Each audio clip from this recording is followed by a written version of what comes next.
Morning students and welcome to English education. As far as we know that we are revising all the chapters on the basis of for the examination point of view. Exam को दिमाग में रख करके हम लोग chapters को फिर से रिवाइज कर रहे हैं. Chapter 1 I had done earlier. Chapter 2 Nelson Mandela long walk to freedom हम लोगों ने शुरू किया था. एंड आई टोल्ड यू कि किस तरह से आजादी के बाद वो जो उनको फर्स्ट प्रेसिडेंट ब्लैक प्रेसिडेंट का जब वो ओथ ले रहे थे तब उन्होंने जिस तरह से लोगों को वहां पे असेंबल किया था. उस जगह पे हर कंट्री के सेलिब्रिटीज मौजूद थे. ही वॉज वेरी हैप्पी क्योंकि ये हिस्टोरिक डे था.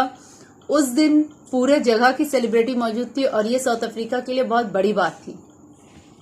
उस इनॉग्रेशन में अपने स्पीच के बाद नेल्सन मंडेला ने दिखाया कि वहां पे किस तरह से आर्मी वाले जो डिफरेंट फोर्सेस वाले लोग हैं वो किस तरह से लॉयलिटी के लिए वहां की पुलिस जो है सल्यूट कर रही है और ओथ ले रही है कि वो हमेशा प्लेज कर रहे हैं कि वो वहां के लिए लॉयल रहेंगे. इस बात में नेल्सन मंडेला ने कमेंट भी किया था कि जो ऑफिसर इसके पहले उसको अरेस्ट करने के लिए लगा रहता था आज वो उनको सल्यूट कर रहा है. उसके बाद में हमने बात की थी कि उसके बाद जब वो सारा इनॉग्रेशन अप्रॉक्स हो चुका था उसके बाद वहां के लोगों ने नेशनल एंथम गाया था. South Africa have two national anthems. First तो ब्लैक्स वाला जो व्हाइट्स के रूल के पहले लोग गाते थे नेशनल एंथम, एक वो व्हाइट्स के रूल के पहले आई एम सॉरी, और दूसरा वो जब व्हाइट्स आ गए थे तो जब ब्रिटिशर्स वहां पे रूल कर रहे थे तो उन लोगों ने जो नेशनल एंथम बनाया था एक वो. और सारे लोग ऐसा नहीं कि वो भी डिस्टिंग्विश करके सेपरेट करके नेशनल एंथम्स गा रहे थे.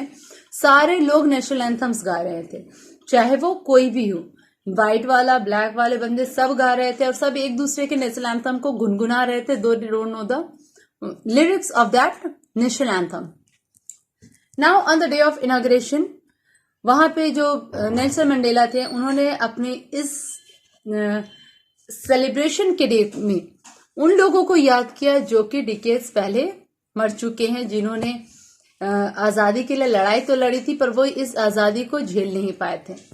नेल्सन मंडेला कहते हैं कि ये he was very he new कि जब आजादी नहीं मिली थी when he was a boy he was born free. वो बताते हैं कि वो फ्री होकर के जन्म लिए थे, वो फ्रीली हर जगह घूमते थे. और जो आजादी की बात है ये इनके अंदर धीरे धीरे करके बढ़ी है. पहले he said when he was just a boy वो हर जगह फ्रीली घूमते थे, उनके लिए कोई बैरियर नहीं था. पर जैसे जैसे बड़े हुए वो तब उनको पता चला कि ऑलरेडी इनकी जो आजादी है वो क्रश कर दी गई है, दबा दी गई है. और वहां से इनके अंदर आजादी की भावना आई. दैट डे ही सेड कि उन्होंने कहा कि ये सारे लोगों को वहां पे जो लोग आजादी की लड़ाई में अपने जान दिए थे उनको वो सल्यूट करते हैं और कहते हैं कि ये सिर्फ मेरा अपना विक्ट्री नहीं है, बिना इन लोगों की मदद के आज साउथ अफ्रीका आजाद नहीं हो पाता. इसीलिए वो ये सारा क्रेडिट अपने आप के लिए नहीं बाकी सारे लोगों के लिए भी वो बोलते हैं कि काश अगर ये लोग होते तो इनका जो बलिदान था वो व्यर्थ नहीं जाता. इनको भी मालूम रहता कि what ever they had done. वो ये कहते हैं कि पहले जब ये बच्चे थे तो इनको लगता था आजादी बस अपने तक है, बट जैसे जैसे ये बड़े हुए ठीक है उनके अंदर ये भावना बढ़ती चली गई. उनके बाद उसको ये था कि वो जहां चाहे वहां जाकर के पढ़ाई कर सकते हैं. उसके बाद इनको भावना है कि वो जिससे चाहे उससे शादी कर सकते हैं. उसके बाद जो इनकी एबिलिटी है उसके अकॉर्डिंग उनको काम मिले और उसके अकॉर्डिंग वो इनकम कर सके. क्योंकि वो मानते थे लाइफ में अर्ली मैन के लाइफ में ट्विन ऑब्लिगेशन होते हैं. पहला towards the parents, family, wife, children इनके लिए, और दूसरा कंट्री के लिए.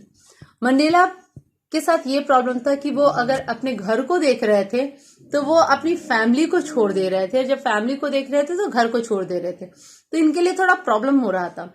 इसीलिए इसने कंट्री के पीछे जाना, उनको उसको कंट्री को बचाना बेहतर समझा. क्योंकि अगर वो कंट्री को बचाएंगे तो इनडायरेक्टली वो अपने घर को भी सेव कर लेंगे. And how does his hunger became slowly. मैंने बताया कि जैसे बचपन में उनके लिए क्या आजादी थी और बड़े होते थे किस तरह से आजादी इनकी बढ़ती चली गई. और यही आजादी की लड़ाई लड़ते लड़ते आखिरकार नेल्सन मंडेला साउथ अफ्रीका को आजाद कराने में सफल रहे। इसके अलावा एक और चीज इंपॉर्टेंट ये है कि जब मंडेला ने वहां आजादी दिलाई तो वो एक बात कह रहे थे। उन्होंने कहा था कि जो लोग लोगों को ऑपरेस करते हैं, ठीक है, जो ऑपरेसर होता है, सिर्फ वही ऑपरेस करने वाला ही सिर्फ नहीं झेलता, वो ही सिर्फ बंदी नहीं रहता। वो कहते हैं दोनों, चाहे वो कैदी हो या फिर कोई कैद करने वाला हो, दोनों कहीं ना कहीं गुलाम है।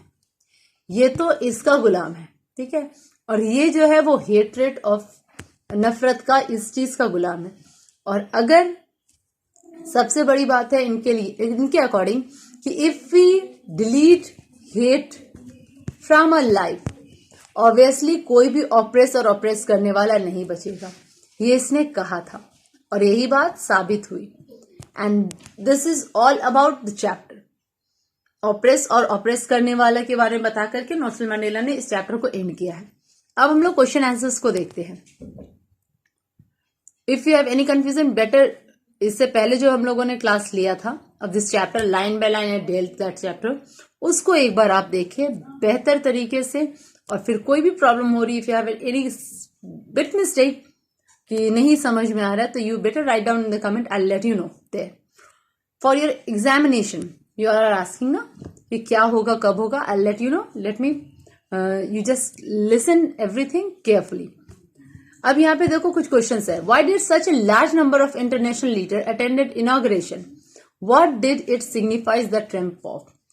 यहाँ पे देखिए नेल्सन मंडेला ने जब कहा था कि वहां पे सारे देश के लोग जो थे वो मौजूद थे। क्यों? क्योंकि देश के सारे लोग आजादी चाहते थे, चाहे कोई भी देश का इंसान हो। Freedom is for all, not for one और टू। किसी एक के लिए आजादी नहीं होती, आजादी सबके लिए है। और ये जो विक्ट्री है वो किस चीज की विक्ट्री मानी जाती है? Of humanity, of dignity and of everything that is written in the speech at the last, in mid line of the speech you can find it, कि उसमें किस किस चीज की विक्ट्री उन्होंने बात की थी। Have a look here. Victory of justice, peace, humanity and dignity. तो ये सारी डिग्निटी विक्ट्रीज के बारे में, ट्रिम्प मीन्स होता है विजय, उसके बारे में उन्होंने बात की थी। Come to question 2। What does Mandela mean by he when he says he is simply the sum of all those African patriots who had gone before him? उनका कहने का ये मतलब था कि वो उन सभी पैट्रियट्स के सम ऑफ है, मीन्स सबने मेहनत की थी, पर फाइनली उनकी जो मेहनत थी वो भी उसमें ऐड हुई, तब जाके आजादी मिली है। अगर वो अकेले इस आजादी की लड़ाई में लड़ते तो शायद साउथ अफ्रीका को कभी भी व्हाइट से आजादी नहीं मिल पाती। ये बात नेल्सन मंडेला कहना चाहते थे। Now moving on to the third one. Would you agree that the depth of oppression creates height of character? How does Mandela illustrate this? Can you add your own example to this argument? Mandela ने कहा था जितना जिस किसी को आप oppress करेंगे वो उतना ही उभर के आता है। और इस चीज को आप कैसे इलस्ट्रेट कर सकते हैं? You just give the example of diamond. कोयला और डायमंड दोनों कार्बन से बनता है, बट मोर ऑपरेशन, जितना ज्यादा प्रेशर पड़ता है उसमें, जितना ज्यादा उसको टेम्परेचर मिलता है, वो उतना पक करके वो हीरा बन करके निकलता है। This is a short of example that Mandela give in this chapter, and you will illustrate this thing in your words and write it there. अपना कोई एग्जाम्पल अगर आप देना चाहते हैं according to you, you can give it, but it should be meaningful. Don't use any meaningless things here. How did Mandela understanding of freedom change the age and experience? You will mention that line कि वो childhood में आजादी, वो उनको लगता था आजाद है वो, फिर किस तरह से एज ए ग्रू अप, किस तरह से उनका जो पॉइंट ऑफ व्यू है वो किस तरह से चेंज होता चला गया। You try to write that. How did Mandela's hunger for freedom change his life? Simply in the beginning he want freedom for himself, but when he saw कि बाकी सारे लोग भी उसी की तरह दबे हुए, ऑप्रेस्ड है, तो उनका जो फ्रीडम, हंगर फॉर फ्रीडम था, वो चेंज होकर के सबके लिए बन गया, नहीं तो इंडिविजुअल नहीं रहा। This is all about the chapter. Now come to the point कि exams we'll have most probably we'll have objectives, और वो चैप्टर के एंड से नहीं, from the mid of the chapter रहेगा. Regarding your chapters, what should be there in your examination paper, I'll mention the chapters in the description in our next class. ठीक है, इसको पढ़ो. इसके बाद नेक्स्ट क्लास में जब वीडियो डालेंगे तो उसमें I'll give you the description of those chapters which are important for your examination point of view. Okay, till then children, take care. Bye.